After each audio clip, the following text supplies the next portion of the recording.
Hey, this is Shane with Bison, and I'm going to go over some of the changes that were made to the Verby Noun Toolkit version 1.2. The two main changes that have been made are the animation system has been changed a little bit to use a more mechanism-based approach to animation, where in the previous versions of the Verby Noun Toolkit, the jumping and the compression of the character, or rather, well, if you've used it, the little kind of compression when the character lands used to be controlled using script. And what I found was that this wasn't exactly very performant, because values were being calculated over and over again and then having to be used. So I switched to a mechanism-based approach, which I'll show you right here the way it works.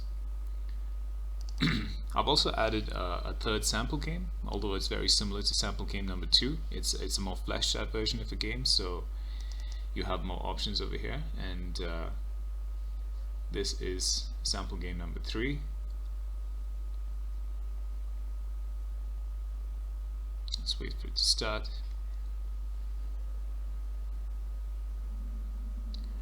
Now, the jumping of the character here and the compression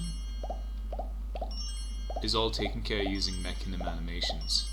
And the way that's done is if we go back to our character prefab, which is found under common prefabs characters, and let's pull them onto the scene.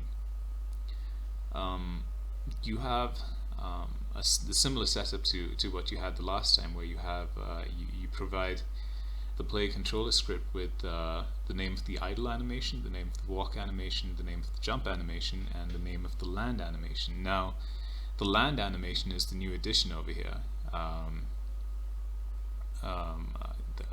We didn't have that in the previous version, and the land animation for our character controller looks like this. So let me open up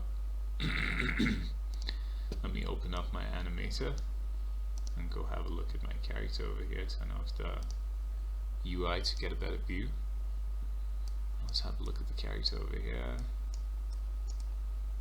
Let's click on him, and the animation's actually over here. So let's click over here and have a look at the land animation. And the land animation is that little compression that you see here. That small compression of the character. I don't know if you can see it, but there's a small compression. So this happens every time the character lands. And previously this used to be done using script, and like I said before, it wasn't very performant. So I've taken it out and made it into an animation. You can control the amount the character is compressed by changing the animation over here, and that's that. So what you have right now is you enter the character's land animation, and you don't have the options for the compression on land that used to be there. Basically, when that compression effect that you got from that land animation used to be done by script, and those options are no longer present over here. So if you want to do a small compression, you would be advised to put a character land animation in there. Now the second change